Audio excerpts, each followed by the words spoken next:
Hello viewers, இனி நம்ம பார்க்க போறது One Piece episode 436 part 2.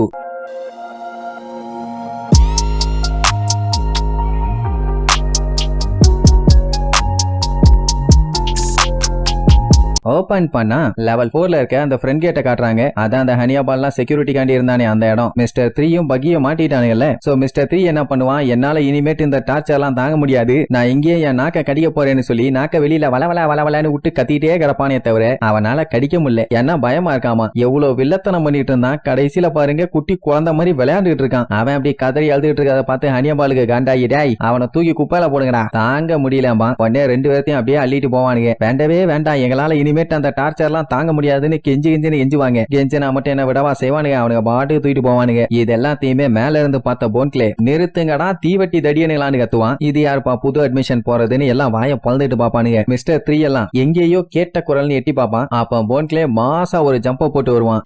வந்த வேகத்துல அவங்க ரெண்டு பேத்தையும் புடிச்சு வச்சிருந்தானுங்கல்ல, அவனுங்க மண்டையிலேயே மிதிச்சு தெருக விட்டு அவனுக்கு ரெண்டு பேத்தையுமே காப்பாத்திடுவான். ஏன் இவ்வளவு கஷ்டப்பட்டு இவனை காப்பாத்துறான்னா, இவன் ஜெயிலுக்குள்ள மாட்டிட்டு இருக்கும் போது இவனு ரெண்டு பேரும் தானே வந்து காப்பாத்தினானுங்க. அந்த நன்றி கடன். யாரா நீ கேட்டவன இவனு ரெண்டு பேரும் பதில் சொல்லுவானுங்க, மிஸ்டர் 2 அப்படின்னு. அப்படின்னா இவன் தான் மூணாவது எஸ்கேப் ஆன ஆளு. அவனை விடாதீங்களே புடிங்கன்னு சொல்லிட்டு வேகமா புடிய வருவானுங்க. அடுத்த செகண்ட் அவனோட கால் அவனுங்க மூஞ்சில இருக்கும். அதுவும் எப்படி கட கட கட கட கட கடன்னு அத்தனை பேத்து மூஞ்சிலையும் ஒரே மிதி. அவ்வளவுதான், தெரிச்சடிச்சு போய் விழுந்தவன வார்டனுக்கு கொலை காண்டாயிரும். கொய்யால இதுக்கு மேல என்னால பொறுத்துக்க முடியாதா, இன்னைக்கு உன்னைய பொலந்துடுறேன்னு சொல்லி அவன் கையில வச்சிருக்க கம்பியை சுத்திக்கிட்டு சும்மா கொலவெறியோட வருவான். வார்டன் நீயா நானு பாத்தலான்னு ரெண்டு பேரும் வேற லெவல்ல சண்டை போடுவானுங்க. அதுவும் வார்டன் அந்த கம்பியை வச்சு இந்த வச்சுக்கன்னு கண்டமே குத்துவான். அவன் எப்படி எல்லாம் குத்துறானோ அதுக்கு ஏத்த மாதிரி அவன் இடுப்ப நெளிச்சு வளைச்சு ஆட்டிட்டு இருப்பான். அதுக்கப்புறம் சுத்தி முடிச்சிட்டு கடைசியா ஒரு அட்டாக் பண்ணும்போது ஒரே ஜம்ப், கேஷுவல் எஸ்கேப். அதுலயே அவனுக்கு தெரிஞ்சு போச்சு இவன் ஒரு நல்ல ஃபைட்டர்னு. ஆனா என்கிட்ட இருந்து உன்னால எஸ்கேப் ஆக முடியாதுன்னு சொல்லிட்டு திரும்புவான். அவன் அப்படியே பனியனை தூக்கி இடுப்ப காமிச்சிட்டு இருப்பானா,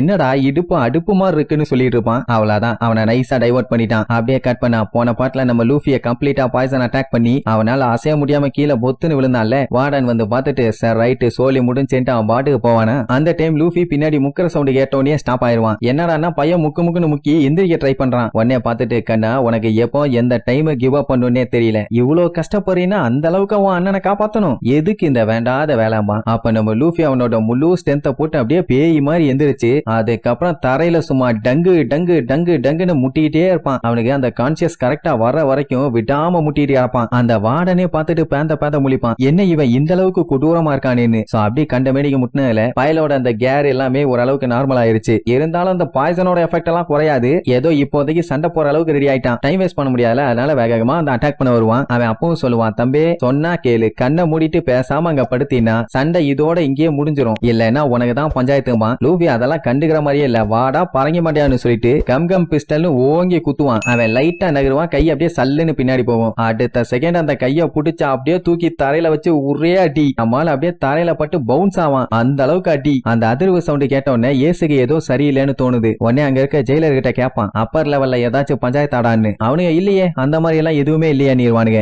ஏசுக்கு என்ன சொல்றதுனே தெரியல. லூஃபி வந்திருக்கான்னு அந்த போவா சொன்னதை நம்புறதா இல்ல எந்த பஞ்சாயத்துமே இல்லன்னு இவனுங்க சொல்றதை நம்புறதா. ஏன்னா லூஃபி வந்தா கலவரம் பண்ணாம வந்து சேர மாட்டான்னு ஏசுக்கு நல்லாவே தெரியும். சோ இந்த நிலைமையிலையும் அவன் தம்பியை நினைச்சு அவன் கவலைப்பட்டு இருப்பான். கூட இருக்க அந்த ஜிம்பை பையன் அதை அப்படியே பாத்துட்டு இருப்பான். இங்க லூஃபி அடி வாங்கி எந்திரிக்க முடியாம கஷ்டப்பட்டு எந்திரிச்சு நிப்பான். அப்பவுமே பையன் கிவ் அப் பண்றதா இல்ல. வார்டன் பார்த்துட்டு உனக்கு என்ன லூசா, அந்த போர்ட்கஸ் டி ஏசு ஒரு மேஜரான பயங்கரமான கிரிமினல், அவனை இன்னும் கொஞ்ச நாள்ல எக்ஸிக்யூட் பண்ண போறாங்க. அப்படி இருக்கும்போது நீ வந்து அப்படி ஒரு கிரிமினலுக்கு ஹெல்ப் பண்ண போறியா? அந்த மாதிரி தப்ப நான் என்னைக்குமே மன்னிக்க மாட்டேன். கண்டிப்பா ஏஸ் அந்த மரீன் போல எக்ஸிக்யூட் பண்ணியே ஆகணும், அதுதான் லாவோட ஃபைனல் டெசிஷன், அதை மீறி எல்லாம் எதுவும் பண்ண முடியாது அப்படி இப்படின்னு லூஃபிக்கு கேஷுவலா கிளாஸ் எடுப்பான். நம்ம போய் அதெல்லாம் கண்டுக்க மாட்டான். இந்த லூசு பேசுற அந்த கேப்ல கொஞ்சம் அப்படியே ரெஸ்ட் எடுத்துட்டு வாய மூறான்னு சொல்லி ஓங்கி ஒரு பஞ்சு வைக்க வருவான். அவங்க அண்ணகாரனுக்கு தெரிஞ்சு போச்சு கன்ஃபார்மா லூஃபி வந்துட்டான்னு. அதனால இங்க வராத, இந்த பஞ்சாயத்துல நுழையாத, போயிருந்தா அவன் மனசுக்குள்ள நினைச்சிட்டு இருப்பான். ஆனா லூஃபி வார்டனை அட்டாக் பண்றாங்கிற பேர்ல கண்டபடி அட்டாக் பண்ணுவான். என்னதான் பண்ணாலும் அவன் அட்டாக் ரொம்ப ஸ்லோவா இருக்கிறதுனால ஈஸியா அவன் எஸ்கேப் ஆயிருவான். அவன் குத்துறாங்கிற பேர்ல செவுத்த தான் குத்தி உடைச்சிட்டு கிடப்பான். இதனால தேவையில்லாம லூஃபிக்கு எனர்ஜி மட்டும் தான் வேஸ்ட். ஒரு கட்டத்துலங்கும் போது அந்த வார்டன் அசையாம அப்படியே நின்னுக்குவான். ஆனாலுமே லூஃபியால கரெக்டா எய்ம் வச்சு அடிக்க முடியல, ஏன்னா பாய்சனோட எஃபெக்ட். அதுக்கப்புறம் மிதிக்கிறாங்கிற பேர்ல நெருப்புக்குள்ள காலை விட்டு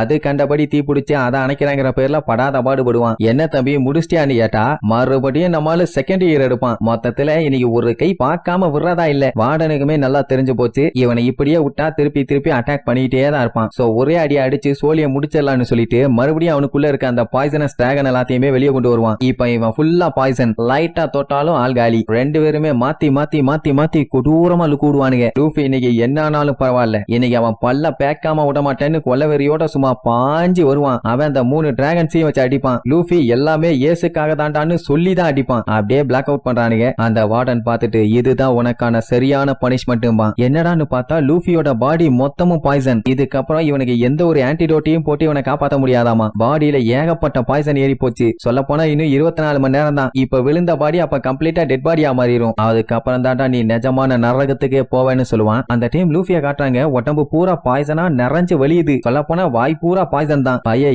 ஏசுன்னு பயங்கரமா கஷ்டப்படுறதோட இந்த எபிசோடுக்கு எண்டு கார்டு போட்டு முடிக்கிறாங்க.